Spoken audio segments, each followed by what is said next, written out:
ശ്രീ ജ്യോതികുമാർ ചാമക്കാല, KSEBക്ക് എന്താണ് ഇത്ര വലിയ പരിമിതി? അദ്ദേഹം തന്നെ പറയുന്നു കറണ്ട് ഉണ്ട്, നമുക്ക് കൊടുക്കാൻ കറണ്ട് ഉണ്ട്. ഈ പറയുന്ന 5797 അല്ല, അതിനപ്പുറത്തേക്ക് ഡിമാൻഡ് വന്നിട്ടുണ്ട് എങ്കിലും കൊടുക്കാൻ കറണ്ട് ഉണ്ട്. വിതരണ ശൃംഖലയെ പറ്റി നേരത്തെ അഭിമാനത്തോടു കൂടി പറയുന്നു. അണിയവനായിട്ടുള്ള ഡിമാൻഡ് വർധനയുണ്ടാകുന്നത് കൊണ്ട് സാധിക്കുന്നില്ല എന്ന് പറയുന്നു. ഇത് ഈ പറയുന്ന 25% കയറും എന്ന് പറഞ്ഞുകൊണ്ട് ഇൻവെസ്റ്റ്മെന്റ് നടത്താൻ കഴിയില്ല എന്ന് പറയുന്നു. ഇതിനൊക്കെ പരിഹാരം കാണേണ്ടത് ജനങ്ങളാണോ? അല്ല, അതിന് മറുപടിയായിട്ട് ഞാൻ അദ്ദേഹത്തോട് തിരിച്ചു ചോദിക്കുന്നത്, ഈ സംസ്ഥാനത്ത് കഴിഞ്ഞ 6 മാസത്തിനിടയിൽ എത്ര ട്രാൻസ്ഫോമറുകൾ പണിമുടക്കിയിട്ടുണ്ട്? അതിലെത്ര എണ്ണം നിങ്ങൾ പുതുക്കി പണിഞ്ഞിട്ടുണ്ട്? പുതിയ എത്ര ട്രാൻസ്ഫോമറുകൾ നിങ്ങൾ അപ്ഗ്രേഡ് ചെയ്തിട്ടുണ്ട്? അതിനെ സംബന്ധിച്ച് KSEBിയുടെ കൈവശം കണക്കുണ്ടോ? ഞാൻ പറഞ്ഞു വന്നത്, സാമ്പത്തിക പ്രതിസന്ധി മൂലം KSEB അറ്റകുറ്റപ്പണികൾ ഉൾപ്പെടെ ഇത്തരത്തിലുള്ള പ്രവർത്തനങ്ങൾ മൊത്തം നിർത്തിവെച്ചിരിക്കുന്നു. അതിന്റെ ടെക്നിക്കൽ സൈഡിലേക്ക് കൂടുതൽ പോകുന്നില്ല. അല്ല, പ്ലീസ് ഞാൻ പറഞ്ഞു തരട്ടെ. താങ്കൾ പറഞ്ഞല്ല, ഞാൻ കേട്ടല്ലോ. ഞാൻ താങ്കൾ പറയുന്നത് കേൾക്കൂ. ഞാൻ താങ്കളെ പോലെ പ്രൊഫഷണൽ അല്ല എന്ന് തന്നെ താങ്കൾ കരുതിക്കോളൂ. ഞാൻ തിരിച്ചൊറ്റ ചോദ്യം താങ്കളോട് ചോദിക്കുന്നു.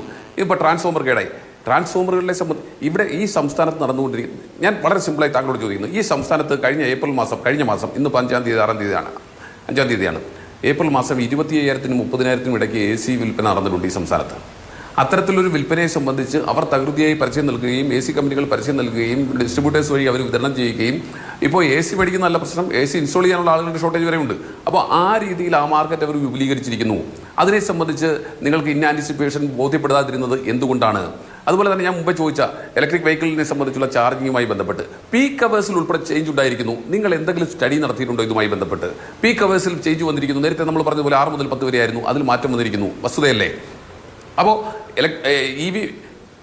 എന്താ പറയുന്നത്, ഇലക്ട്രിക് വെഹിക്കിൾ എന്ന് പറയുന്നത് നമ്മുടെ ദേശീയ തലത്തിൽ തന്നെ കേന്ദ്ര സർക്കാർ എടുത്തിട്ടുള്ള ഒരു പോളിസിയുടെ ഭാഗമായിട്ടാണ് കൂടുതൽ ഇലക്ട്രിക് വെഹിക്കിളെ സംബന്ധിച്ച് നമ്മൾ എൻ്റർടൈൻ ചെയ്ത് കൊടുക്കുന്നത്. അതിൻ്റെ ഭാഗമായി ഇപ്പോൾ പുതുതായിട്ട് ഇറങ്ങുന്ന 2 വീലേഴ്സിൽ ഒരു നല്ല ശതമാനം ഇലക്ട്രിക് വെഹിക്കിളുകളാണ് വന്നുകൊണ്ടിരിക്കുന്നത്. അതുപോലെ 4 വീലേഴ്സിലും വരുന്നുണ്ട് നല്ലൊരു ശതമാനം, 2 വീലേഴ്സിൻ്റെ അത്രയും ഇല്ലെങ്കിൽ പോലും. അപ്പോൾ അതിലൂടെ ഉണ്ടാകുന്ന ചാർജിങ് സ്റ്റേഷൻ ഞാൻ ചോദിക്കട്ടെ സാറേ, വളരെ കൃത്യമായി ചോദിക്കട്ടെ, ഞാൻ താങ്കൾക്ക് 100 കണക്കിന് ഇലക്ട്രിക്കൽ സെക്ഷനുകൾ ചൂണ്ടിക്കാണിച്ചു തരാം.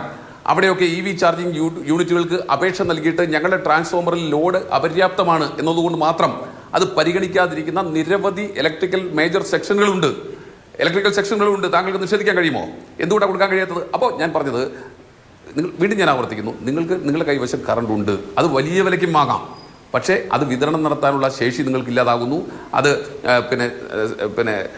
ട്രാൻസ്മിഷനും ഡിസ്ട്രിബ്യൂഷനും ആ മേഖലയിൽ നിങ്ങൾ പരാജയപ്പെടുന്നു. അത് നിങ്ങളുടെ മുൻകൂട്ടിയുള്ള റിസർച്ച് വിങ്ങിൻ്റെ അഥവാ നിങ്ങളുടെ ഏത് പ്ലാനിംഗ് ആയാലും റിസർച്ച് ആയാലും ഏതായാലും നിങ്ങളുടെ what ever may be the section, നിങ്ങളുടെ പഠനത്തിൻ്റെ ഭാഗമായി നിങ്ങൾക്കുണ്ടായിട്ടുള്ള വീഴ്ചയാണ്. നിങ്ങൾക്കത് ആൻറ്റിസിപ്പേറ്റ് ചെയ്യാൻ കഴിയാതിരുന്നത് നിങ്ങളുടെ വീഴ്ചയാണ്. നിങ്ങൾ സമ്മതിക്കണം. അങ്ങനെയാണെങ്കിൽ താങ്കൾ ഉൾപ്പെടെ അതിന് ഉത്തരവാദികളാണ്. അല്ലെങ്കിൽ പറയണം, സാമ്പത്തിക പരാധീനത മൂലം ഞാൻ മുമ്പ് ഞാൻ മധുവിന് അയച്ചിട്ടുണ്ട്, വാട്സാപ്പിൽ അയച്ചിട്ടുണ്ട്.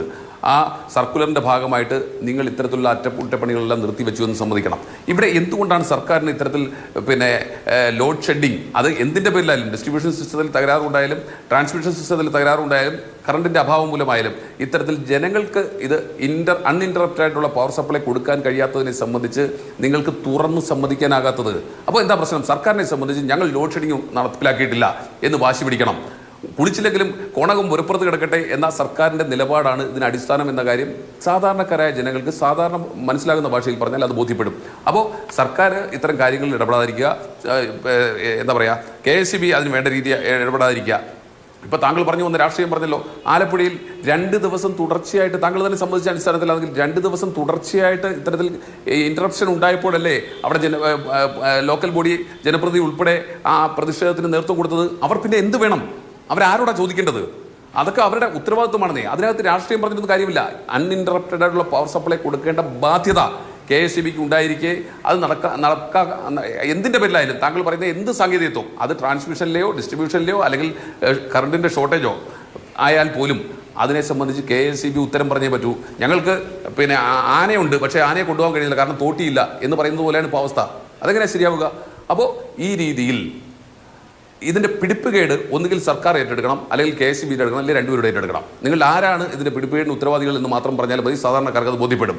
ഞങ്ങളെല്ലാം മിടുക്കരാണ്, ഞങ്ങൾ അറിഞ്ഞില്ല എത്രയും കറണ്ട് വേണ്ടി വരും എന്നറിഞ്ഞില്ല എന്ന് കൈ കഴുകിയിട്ട് മിണ്ടാതിരുന്നാൽ പോരാ.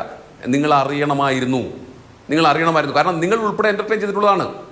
എന്താണ് സോളാർ എനർജിയെ സംബന്ധിച്ച് കേന്ദ്ര സർക്കാരും എന്റർടൈൻ ചെയ്തിട്ടുണ്ട്. ആ പദ്ധതികളെ സംബന്ധിച്ച് ഈ ഇലക്ട്രിക് വെഹിക്കിളുകളെ സംബന്ധിച്ച് കേന്ദ്ര സംസ്ഥാന സർക്കാരുകൾ എന്റർടൈൻ ചെയ്യുന്നുണ്ട്. ടാക്സ് എക്സംഷൻ കൊടുക്കുന്നുണ്ട്, ഒക്കെ കൊടുക്കുന്നുണ്ട്. അപ്പോൾ അതിലെ ഉപഭോഗം കൂടി വരുന്നുണ്ട്.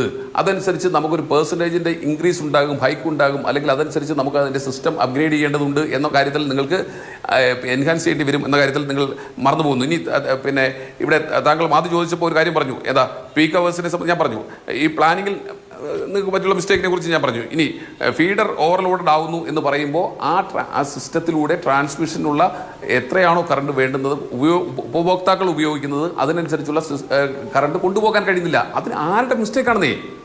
അത് KSEBയുടെ അല്ലാതെ പിന്നെ ഞങ്ങളുടെ മിസ്റ്റേക്കാണോ? അല്ലല്ലോ.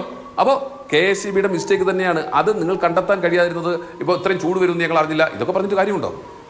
ഇതൊന്നും പറഞ്ഞിട്ട് കാര്യമില്ലല്ലോ. ഇവിടെ ഈ നിങ്ങൾ പ്രതീക്ഷിച്ചത് ഒരു പിന്നെ എന്താ ഒരു വേനൽ മഴ ഉണ്ടാകും, അതിലൂടെ ഇതെല്ലാം പരിഹരിക്കപ്പെടും. ഇത് എങ്ങനെ ഇത് പരിഹരിക്കാമെന്ന് ചോദിച്ചാൽ നിങ്ങൾ ഇപ്പോഴും പ്രതീക്ഷിച്ചിരിക്കുന്നത് നല്ല വേനൽ മഴ സംസ്ഥാനത്തുടനീളം ലഭിക്കട്ടെ എന്നാണ്. അതിലൂടെ മാത്രമേ ഈ പ്രശ്നം തൽക്കാലം പരിഹരിക്കാൻ പറ്റുന്നുള്ളൂ എന്ന് താങ്കൾക്കും എനിക്കും മന്ത്രിക്കും മുഖ്യമന്ത്രിക്കും ഉൾപ്പെടെയുള്ള കേരളത്തിലെ സാമാന്യ ബോധമുള്ള ജനങ്ങൾക്കും ബോധ്യമുണ്ട്. ഇനി എന്തെങ്കിലും സംഭവിക്കണമെങ്കിൽ സ്വാഭാവികമായും ഇത്തരത്തിൽ നമുക്ക് എങ്ങനെയെങ്കിലും ലോഡ് ഷെഡിങ്ങിലൂടെ അല്ലെങ്കിൽ ഈ സിസ്റ്റത്തിലൂടെ കറണ്ട് കടന്നു പോകുമ്പോൾ തന്നെ ഓഫ് ആകുന്ന വഴിയോ ഒക്കെ ഉണ്ടാകുന്ന ഇന്ററപ്ഷൻ ഒഴിവാകണമെങ്കിൽ വേറെ മാർഗമൊന്നുമില്ല. അതിന് വേനൽ മഴ വന്നേ മതിയാവൂ, താപനില കുറഞ്ഞേ മതിയാവൂ എന്ന കാര്യം താങ്കൾക്ക് നല്ല ബോധ്യമുണ്ട്, എനിക്കും ബോധ്യം.